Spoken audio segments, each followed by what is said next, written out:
saya merasa melakukan kesalahan, saya datang ke sini untuk minta maaf. Untuk kesalahan itu gak ada alasan, saya salah.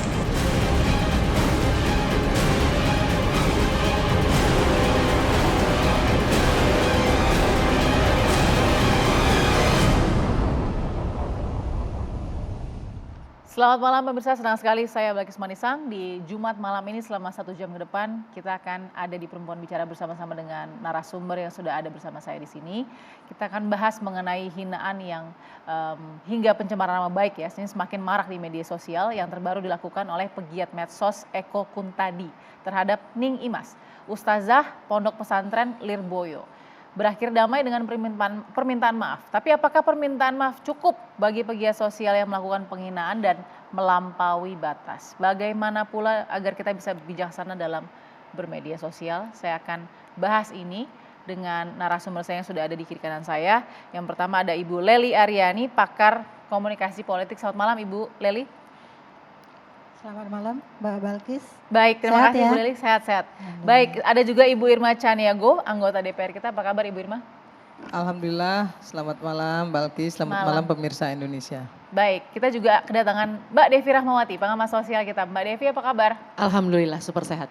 Terima kasih Mbak Devi, dan ada Bu Khusnul Mariah, pengamat politik kita. Apa kabar Bu Khusnul? Alhamdulillah, assalamualaikum warahmatullahi wabarakatuh. Waalaikumsalam warahmatullahi wabarakatuh. Lengkap ya. Kita juga sebenarnya mengundang tentu yang menjadi topik pembicaraan yaitu Ning Imas Fatimatus Zahra, Ustazah Pondok Pesantren Lirboyo, yang memang sejak tadi diundang sudah berkenan, namun kemudian beberapa waktu yang lalu mengatakan memang butuh istirahat. Jadi saat ini memang kondisi psikis dan fisiknya butuh istirahat karena juga dalam keadaan sedang mengandung ya. Jadi ini yang kita juga pahami dan kita akan coba nanti secara fair akan mengutip apa yang sudah dikatakan, reaksi dan tanggapan dari Ning Imas sendiri. Kita lihat dulu perjalanan kasusnya.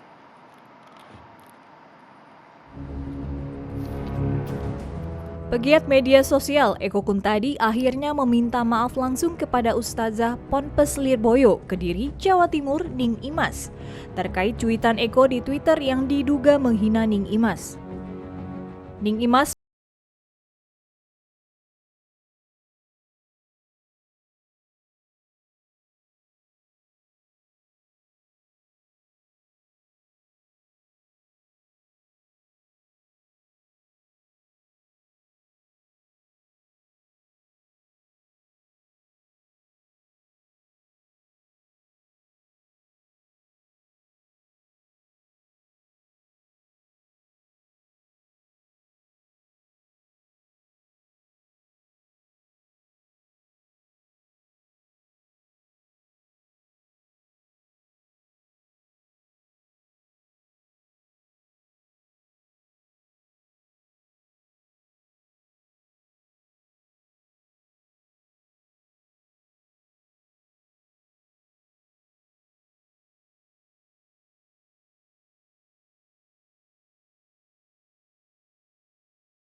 kondisi kecapean ya, dan kemudian juga psikis dan fisik tentunya dalam beberapa waktu lalu pasti Ning Imas begitu ya, Ustazah Ning Imas ini sudah menerima beberapa wawancara atau mungkin klarifikasi termasuk dengan kedatangan dari Eko Kuntadi, pegiat media sosial yang meminta maaf.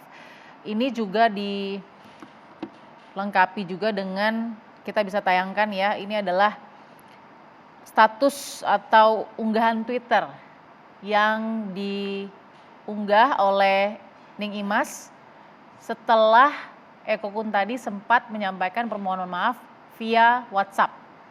Minta maafnya jangan ke saya, ke Imam Ibnu Katsir, ke umat se-Indonesia yang sakit hati agamanya dihina-hina. Nah, dalam unggahan ini pun setelah itu akhirnya sudah datang ya Eko Kuntadi ke kediaman dari Ning Imas ya.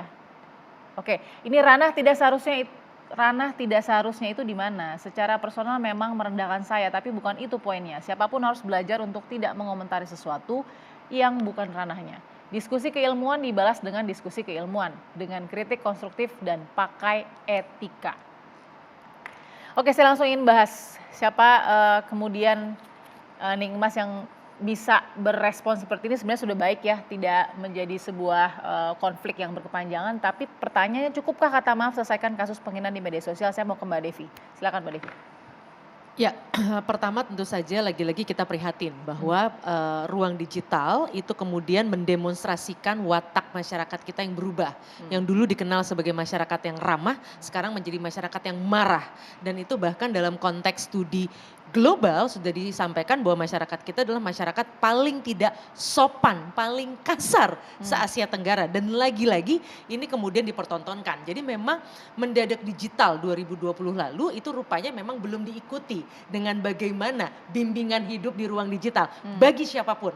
Bahwa tadi bicara hidup menjadi manusia digital tidak cukup kalau hanya terampil foto-foto, edit-edit dan sebagainya. Tapi Anda juga harus punya etika dan budaya. Dan ini nggak main-main. Kalau bicara soal menyampaikan ujaran kebencian, itu korban sudah banyak. Ini bahkan seluruh dunia. Gara-gara orang tersinggung, orang benar-benar bisa baku hantam, baku pukul. Bahkan misalnya datanya adalah setiap 7 menit, itu ada anak yang menjadi korban hate speech, ada anak yang menjadi korban bullying, korban dari kekasaran, Ini kekerasan. Ini dunia datanya gitu ya. Jadi artinya ini hati-hati, orang harus ingat menyampaikan sesuatu yang tidak berdasarkan etika itu adalah kejahatan. Nah ini yang perlu difahami oleh siapapun. Nah yang menariknya, sayangnya di negeri ini, yang sering kali justru menyampaikan hal-hal demikian yang tidak beretika itu justru kalangan bukan kalangan bawah tapi justru kalangan terdidik. Ini yang sangat miris. Yang artinya menunjukkan apa? Etika itu tidak berbanding lurus dengan tingkat pendidikan, dengan tingkat kekayaan. Nah artinya apa? Memang masih panjang perjalanan kita untuk kemudian memastikan masyarakat Indonesia bisa paripurna hidup di dua dunia ini terkait dengan etika di ruang nyata maupun di ruang maya. Oke, jadi adab tidak sejajar dengan ilmu ya, itu yang coba digarisbawahi oleh Mbak Devi. Saya mau dengar dari Bu Irma. Bu Irma kan sudah baca ya, saya juga nggak akan mengulangi apa yang dikatakan oleh Eko Kun tadi di situ. Tapi apa yang ditangkap oleh Bu Irma dengan proses ini? Yang terjadi saat ini belum ada proses hukum ya, tapi permintaan maaf. Iya, kita memang harus mulai belajar memahami ajaran agama kita itu secara kafah, itu yang pertama. Sehingga tafsir dalam Islam itu betul-betul harus dipahami ya secara keilmuan gitu. Jangan sedikit-sedikit kemudian bisa sedikit belajar ilmu agama kemudian menafsirkan segala sesuatu itu secara sepihak menurut saya. Itu yang kemudian menjadi salah gitu ya. Contoh misalnya saya mendengar banyak bahkan di media sosial gitu ya bahwa di surga itu nanti akan banyak bidadari dan semua kita nggak perlu lagi repot-repot cari perempuan-perempuan cantik, sudah tersedia makanan, minuman segala macam begitu ya. Jadi intinya apa yang tersampaikan ke publik itu menurut saya menjadi salah karena di surga itu tidak ada nafsu lagi.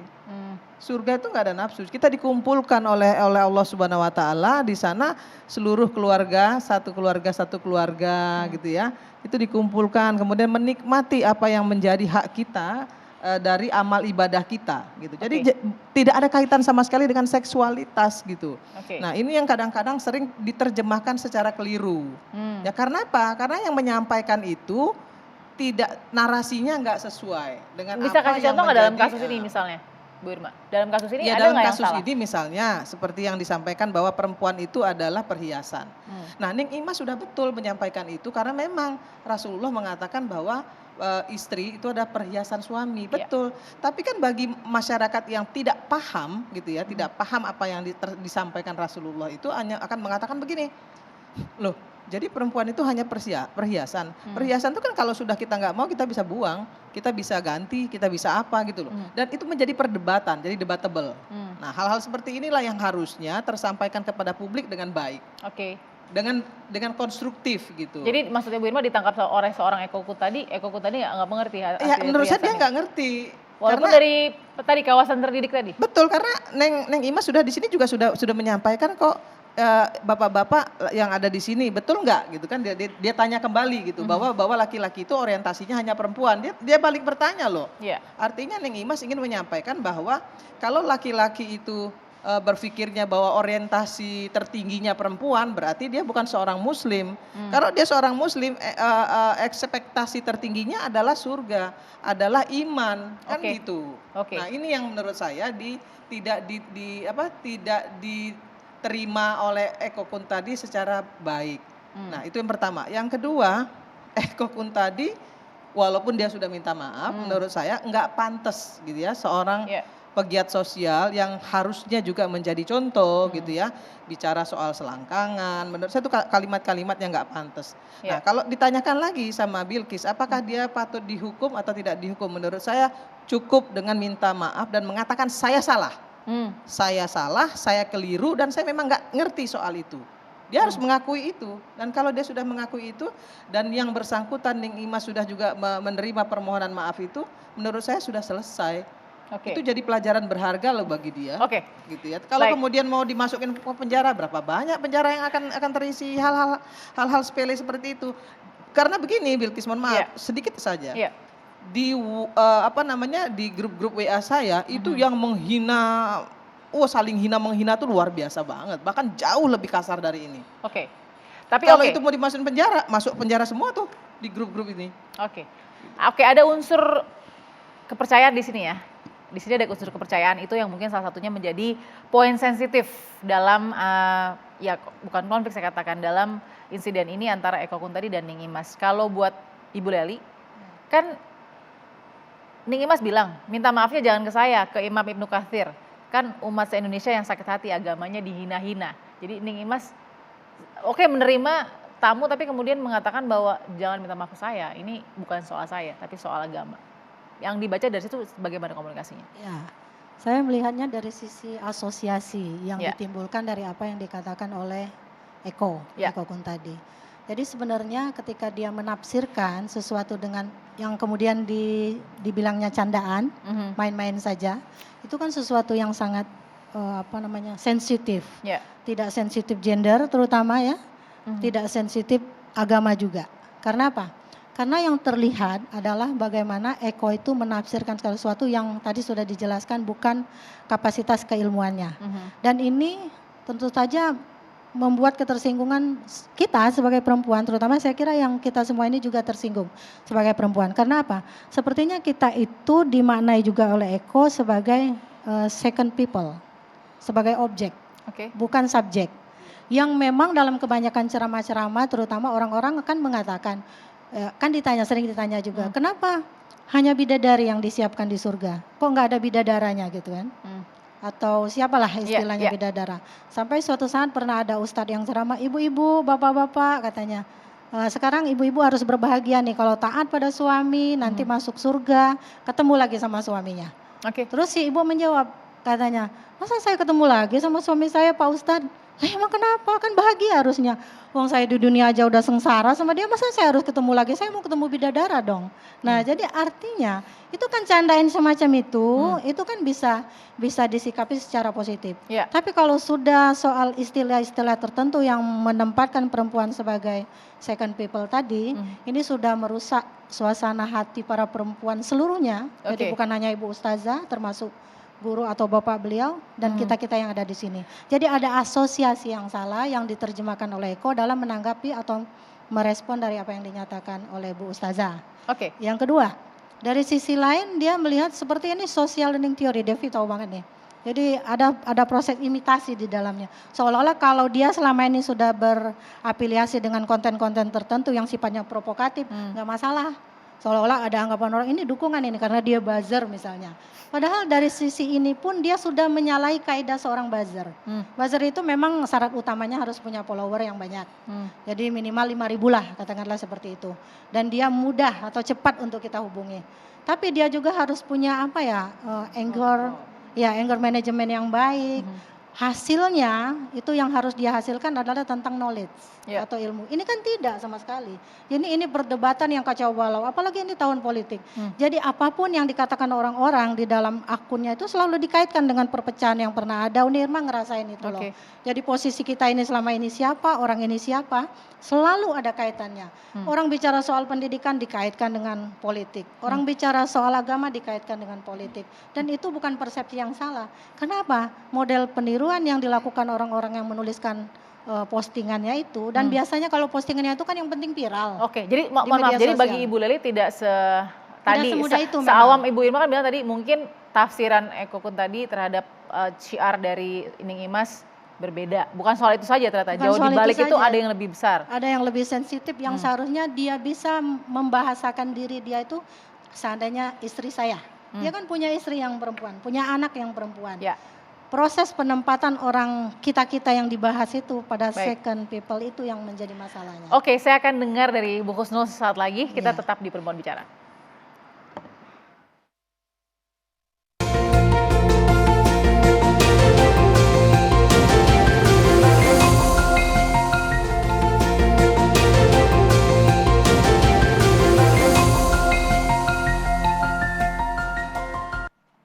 Baik, kita kembali di Perempuan Bicara. Cukupkah kata maaf selesaikan kasus penghinaan di media sosial? Kali ini soal dugaan penghinaan yang dilakukan oleh Eko Kun tadi ya terhadap Ning Imas ya, ustazah dari Pondok Pesantren Lirboyo. Saya mau tanya dulu bagaimana pendapat Bu Husnul soal kasus ini. Cukupkah kata maaf selesaikan masalah ini? Kalau saya membacanya begini, pertama teknis ya. Konfliknya. Ternyata ini dianggap sebetulnya sudah masuk pada pelecehan agama. Yang kedua, ini yang bicara agamanya itu adalah perempuan. Ustazah pula yang memiliki sanad keilmuan yang tidak kaleng-kaleng kalau kita tadi bicara tentang kaleng-kaleng. Karena dalam ilmu agama Islam itu sanad keilmuan itu sangat penting dalam konteks itu ya, dan biasanya sanad ini sampai kepada Rasulullah. Nah, yang berikutnya lagi ini adalah ustazah, seorang ustazah dari pondok pesantren. Jadi ada lembaga pesantren di situ. Dan juga afiliasinya ormas Islam terbesar di Indonesia dan juga bisa dikatakan di seluruh dunia. Nah, kalau kita kembali lagi dalam konteks misalnya feminism, itu the personal is political. Jadi jangan hati-hati walaupun konteksnya ini antara satu individu dengan individu, tapi kalau yang satu laki-laki dengan patriarki yang ada, dia mau melecehkan keilmuannya, lah itu sebetulnya masalahnya menjadi is political. Nah, yang satu lagi bicara tentang media sosial. Jadi bagaimana tadi Bu Irma menyatakan hati-hati di dalam memanfaatkan menggunakan media sosial. Persoalannya yang menggunakan ini itu mau nggak mau ada relasi-relasi kuasa juga. Nah, jadi mungkin selama ini aman karena ada backing up misalnya di belakangnya. Bandingkan dengan wartawan yang bicara apa waktu itu? Jin buang anak kalau nggak salah. Jin buang anak misalnya. Edi Mulyadi. Jadi kembalikan lagi bagaimana sebetulnya jangan sampai hukum itu dipermainkan, penegakan hukum dipermainkan. Nah, ini yang pertama technically. Yang kedua, kita semua di sini bukan ahli di dalam fikih Quran, ahli di dalam hadis. Apalagi tadi Ustazah Ning Imas ini luar biasa. Dan dia mengatakan minta maafnya ke Ibnu Katsir. Tahu nggak Ibnu Katsir itu siapa? Ulama besar, ahli Al-Quran, ahli tafsir Al-Quran, ahli hadis, ahli sejarah. Bahkan yang saya sangat kagum pada tahun 1300 saja salah satu kebijakan Ibnu Katsir waktu itu adalah memberantas korupsi, itu juga sudah dilakukan. Dan di sini bagaimana kita mau meminta maaf kepada ulama besar sebesar Ibnu Katsir. Jadi Ning Imas ini seorang ulama ya, kalau kita ulama ustazah itu tidak sembarangan juga menafsirkan ayat-ayat Al-Quran kayak gitu ya. Kalau tadi kegalauan kita pada saat kita bicara, enggak, sebetulnya Allah maha adil di dalam konteks menciptakan laki-laki dan perempuan. Dan seringkali ayat yang dipakai misalnya Al-Ahzab ayat 35, kalau Anda muslim, Anda muslimat, Anda beriman, Anda bertakwa, semuanya akan mendapatkan pahala. Ya, bahkan kalau kita bicara misalnya feminism, equality ala barat, itu sameness, kesamaan. Tapi kalau equality di dalam Islam itu the different of role, tapi nanti kesamaannya pahala di akhiratnya. Nah jadi hati-hati, kita jangan nanti terjebak untuk menafsirkan padahal kita bukan ahli fikih Quran kayak gitu loh. Tidak seperti Ning Imas. Jadi ini ada kuasa di situ ya. Jadi di dalam konteks itu yang sebetulnya apakah cukup atau tidak. Nah tergantung bagaimana nanti. Apakah bisa kalau mereka semuanya ya tadi yang institusi itu sudah ya udah nggak apa-apa ya sudah di dalam konteks itu. Tapi bukan karena ada afiliasi politik. Bagaimana? Maka dimaafkan. Afiliasi politiknya ini itu yang akan menjadi terus-menerus di dalam konteks itu. Kita dengarkan dulu bersama permohonan maaf dari Eko Kun tadi ya kepada Ning Imas. Kita saksikan dulu. Saya kesini untuk minta maaf. Ketika saya dari Jakarta datang ke sini membawa kesalahan, alhamdulillah saya di sini diterima sebagai tamu, diperlakukan dengan baik, diajak ngobrol, diapresiasi sebagaimana layaknya keluarga. Saya berterima kasih kepada Ning Imas, kepada Gus Rokil, kepada seluruh kiai di Pondok Pesantren Lirboyo, kepada para santri dan juga pada para alumni. Orang yang salah seperti saya ini yang datang ke sini diapresiasi dan diberikan pintu maaf. Oke, cukup fair untuk ada permintaan maaf. Tapi pertanyaan sekali lagi, apakah cukup? Karena tidak sedikit juga kasus-kasus yang sudah memberikan permohonan maaf tapi lanjut ke proses hukum. Gini, kalau kita kembali mau mengingat ya, bicara soal penghinaan terhadap agama. Rocky Gerung itu menghina semua agama dengan mengatakan bahwa kitab suci ya, seluruh kitab suci itu fiksi. Itu bukan cuma agama Islam loh yang terhina. Kenapa seluruh kitab suci loh fiksi? Itu menghina agama. Ditangkap nggak Rocky Gerung? Enggak. Apakah kemudian penguasa? Ada pelaporan kan waktu itu? Iya, tapi apakah kemudian penguasa juga terlibat dalam hal ini? Enggak juga. Kan seperti itu. Artinya begini, artinya menurut saya begini, Eko Kun tadi salah. Eko Kun tadi mulutnya nggak sekolahan. Eko Kun tadi menurut saya nggak cerdas, blow on, tolol loh. Ya. Kenapa? Jelas kok Ning Imas dalam ceramahnya jelas kok menyampaikan penafsiran Ali Imran ini dengan sangat baik. Bahkan kemudian beliau menanyakan kembali kepada konstituennya waktu dia jemaahnya gitu ya. Apakah begini laki-laki itu kan seperti itu ya? Apakah seperti ini? Ekspektasinya itu perempuan kan dia dibalik bertanya. Hanya karena laki-laki itu boleh bisa memilih, bisa segala macam kan gitu. Artinya apa yang disampaikan Ning Imas itu satu pembelajaran ya, satu ceramah yang memang harusnya didengar dengan baik. Dan inti dari ceramahnya bagus. Itu sesuai dengan apa yang surat Ali Imran sampaikan, walaupun terjemahannya bisa saja misalnya di antara empat misalnya nih banyak terjemahan tafsir banyak kan ya.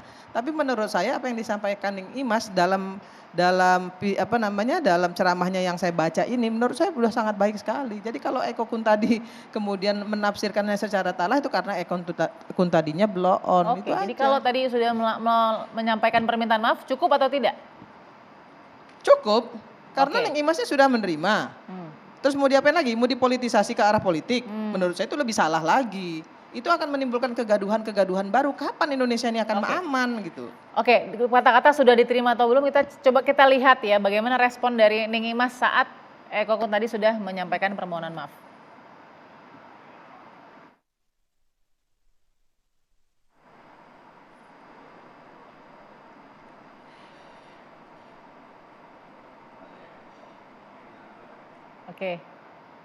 Ya itu beberapa ekspresi saja ya, nggak bisa juga kita artikan atau berasumsi, tapi kita lihat di situ ada juga kemudian mengungkap bahwa silakan meminta maaf kepada seluruh begitu ya penganut agama Islam gitu ya.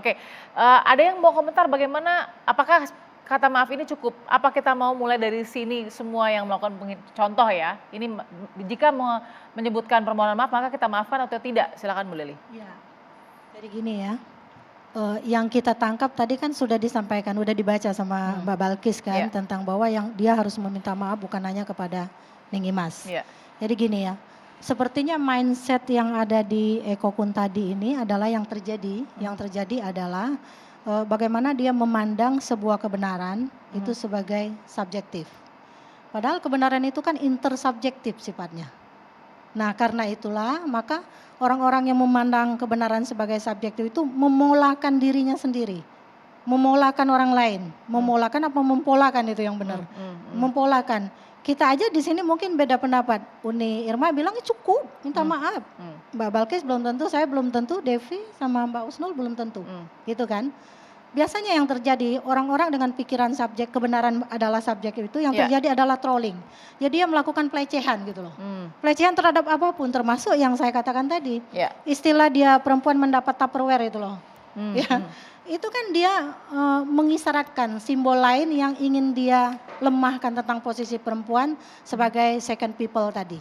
Ini yang terjadi sebenarnya. Jadi lalu, bukan hanya kepada agama tapi juga kepada gender gitu ya? Iya, jadi dia seperti kalau di dalam politik itu sudah masuk kampanye hitam loh gitu. Kampanye hitam, pesan yang disampaikan gitu kan. Ya, tentang nilai-nilai kebenaran yang dianggap subjektif tadi. Padahal seharusnya dia melihatnya intersubjektif. Harusnya seperti itu. Sampai ke Black Campaign ini serius ya kalau Black Campaign ya. Coba Mbak Devi bisa nggak kira-kira? Kalau dia dikaitkan sama politik. Dengan permohonan maaf cukup atau tidak bisa dijawab setelah pesan-pesan berikut ini ya Mbak Devi, tetap di Perempuan Bicara.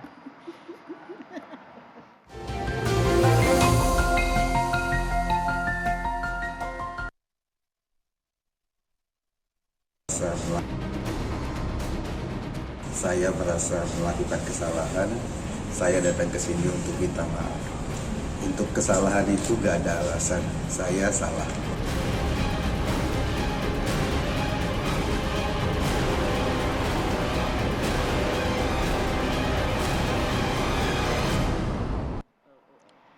Baik, kita kembali di Perempuan Bicara. Kasus penghinaan di media sosial itu sudah banyak. Bahkan kalau datanya Mbak Devi tadi yang seluruh dunia tiap 7 menit orang mengalami penghinaan ya di media sosial. Itu luar biasa loh datanya untuk seluruh dunia. Nah kita kasih contoh kasus-kasus yang memang soal penghinaan di media sosial sudah minta maaf tapi tetap proses hukum berlanjut. Kita lihat salah satunya ada ini Ustadz Maher minta maaf atas kekeliruannya ya, tapi memang ditahan karena memang ini diwawancarai saat masih ditahanan ya. Jadi diproses begitu ya. Ada di tahanan Ustadz Maher. Dan sudah meninggal. Iya, betul sekali. Sudah meninggal ya. Ini ada Roy Suryo ya yang melakukan pengunggahan stupa mirip Pak Jokowi. Sudah minta maaf juga tapi proses tentu berlanjut. Berikutnya kita lihat ada kasus, ini masih kasus Roy Suryo ya. Mengunggah meme stupa. Patung Buddha ini juga penghinaan terhadap agama juga ya, dugaan penghinaan. Nah, ini adalah Edi Mulyadi yang juga sudah minta maaf dan beri klarifikasi yang mengatakan soal mohon maaf ya jin buang anak gitu di Kalimantan. Jadi ini kasus-kasus yang berlanjut sudah jadi tersangka dan ditahan. Jadi bagaimana sih memilihnya itu ya Mbak Devi? Ini bukan memilih Mbak. Ini persoalan bukan, ini kan ada persoalan hukum. Yang menarik 2021 lalu keluar SKB 3 Menteri yang mengatakan bahwa karena ada peluang orang sekarang kalau tersinggung gitu ya. Karena yang menarik lagi sekarang masyarakat kita berubah menjadi tiba-tiba masyarakat yang sangat tanda kutip sadar hukum. Semua menggunakan pendekatan hukum. Anak nggak suka sama ibu, anak mengajukan hukum pada ibu dan sebagainya. Nah, kemudian dalam konteks penghinaan muncul SKB 3 Menteri yang mengatakan ini bisa diproses karena tadi seperti yang disampaikan Mbak Irma, kalau enggak semua orang masuk penjara karena datanya 2016 ini penelitian di Indonesia, 90% dari responden mengaku mereka juga melakukan ujaran kebencian dan itu dalam sehari itu bisa 1 atau 2. Enggak heran kemudian di tahun berikutnya ada penelitian yang mengatakan ya makanya orang kalau melihat orang melakukan ujaran kebencian biasanya diam-diam aja. Nah SKB tadi mengatakan orang bisa diproses kalau memang ada laporan. Kalau ada yang melapor ya berarti masuk penjara.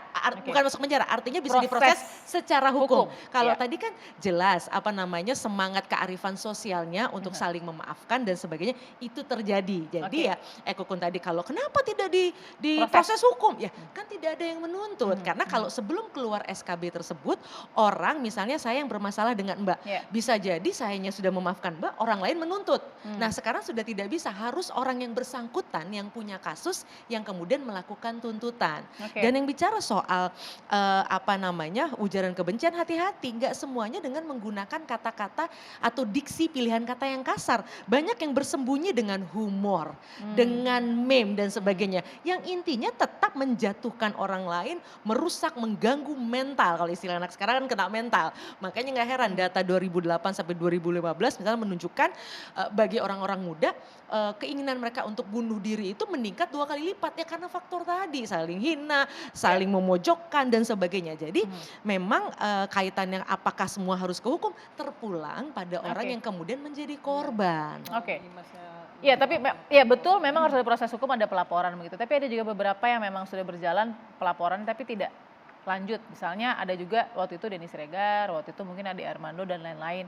Dan pasti banyak lagi, bukan hanya 2 nama atau 3 nama yang saya sebutkan saja. Pasti masih banyak yang, nah pertanyaan saya kalau memang proses hukum tadi Bu Husnul tidak dilanjutkan tadi kan produk politik nih, hukum kan produk politik ya Bu ya. Jadi apakah kita harus mengubah pandangan kita bahwa tidak usah semuanya itu harus dihukum karena semua harus dipenjara tidak menyelesaikan masalah juga misalnya ya. Apa yang harus diubah di situ? Soal pencemaran, soal penghinaan. Sebetulnya kembali lagi remedinya ya education kan, pendidikan di dalam konteks ini. Jadi kalau tadi Mbak Devi mengatakan bahwa masyarakat kita dulu walaupun pendidikannya tidak tinggi schoolingnya. Tapi kalau pendidikan akhlaknya, budi pekerti di rumah, di masyarakatnya itu tinggi, maka orang-orang dahulu ya ibu-ibu kita, orang-orang tua kita dulu itu banyak kearifan sosialnya luar biasa. Dia mengajarkan kayak gitu ya. Kita dulu itu ya swearing aja nggak boleh itu. Itu swearing cuma denger sama sekali dalam hidup gitu ya. Kenapa? Karena diajarkan dari kecil untuk swearing itu dilarang. Menyebut nama binatang saja ya, biasanya kan kebun binatang keluar tuh. Itu juga kita dulu diajarkan oleh ibu dan bapak saya. Bapak saya kebetulan guru kayak gitu ya. Itu dilarang. Kita itu kalau konflik berantem misalnya ya.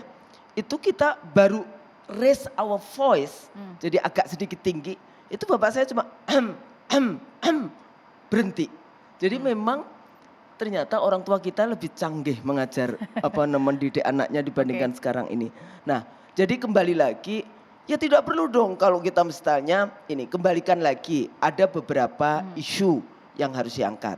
Kalau memang itu ada yang melaporkan dan sebagainya kan karena delik aduan gitu kan.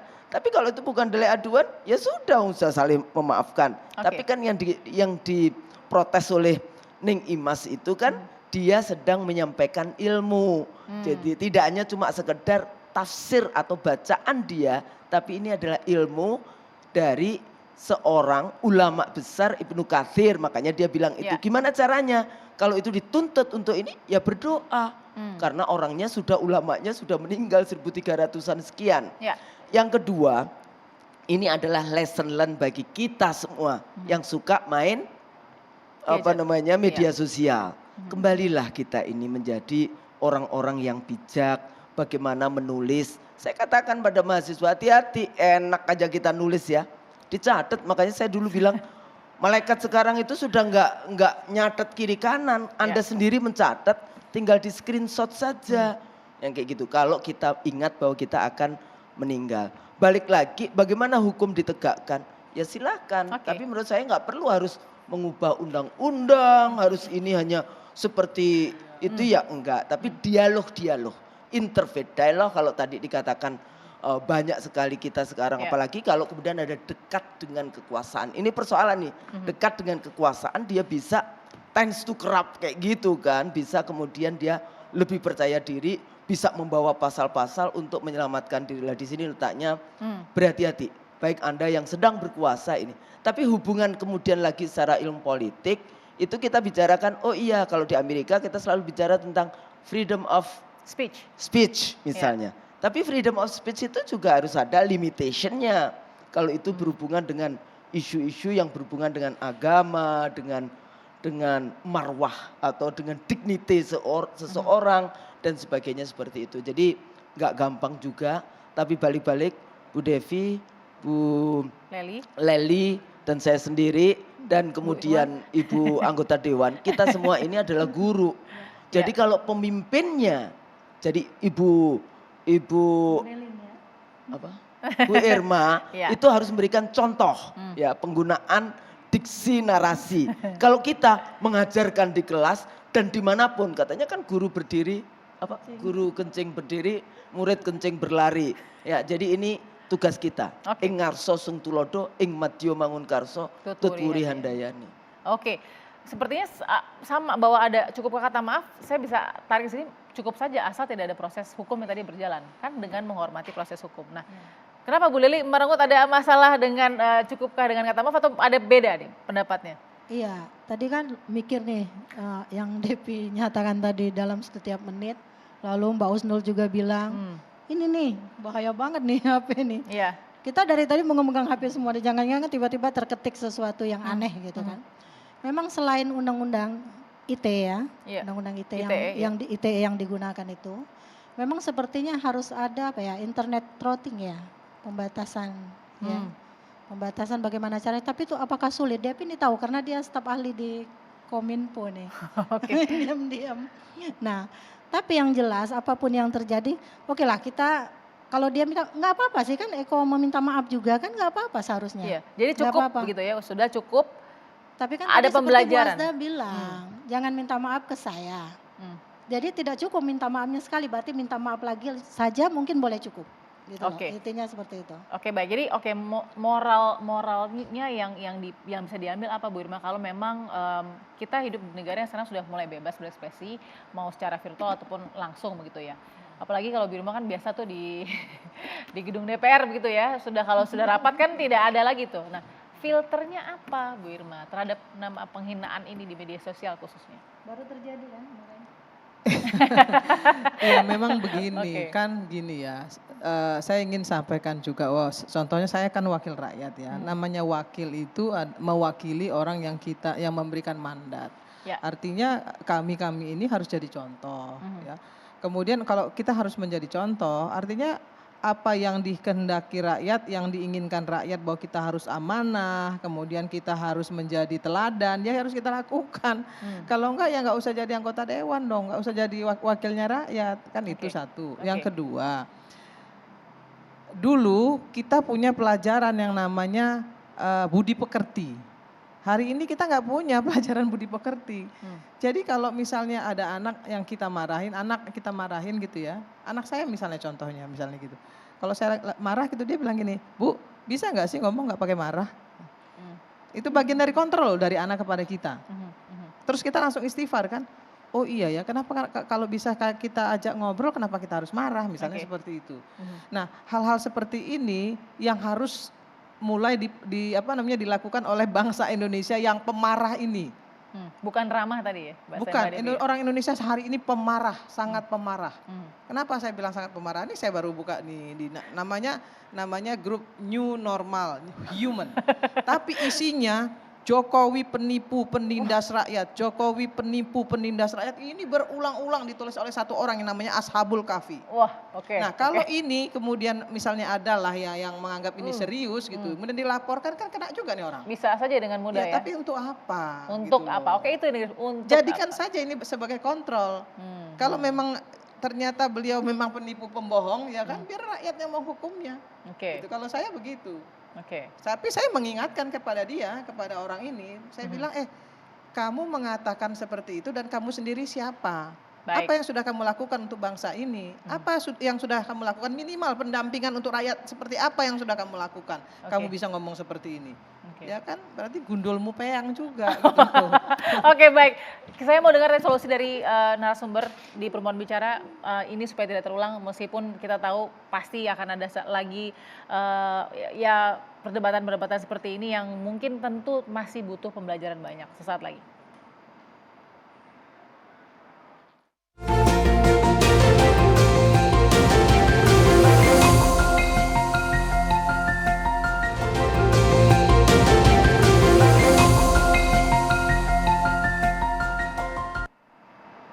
Oke, kita sampai di penghujung segmen ya. Saya mau dengar tadi dari Bu Irma sudah sebelum jeda. Bu Husnul, gimana Bu untuk memperbaiki ini meskipun pasti tidak akan bisa 100% begitu ya hilang, tapi penghinaan dan pencemaran harus diminimalisir. Ya itu tadi contoh ya, contoh dari para pejabat kita di dalam masyarakat elit gitu, itu penting. Blasphemy dalam konteks ini serangan biasanya kepada agama, itu di beberapa negara itu dilindungi. Ada yang melindungi, kayak di Prancis itu dilindungi, freedom of speech. Ya. Tapi di beberapa negara yang lain itu crime. Ya, jadi itu nggak boleh juga.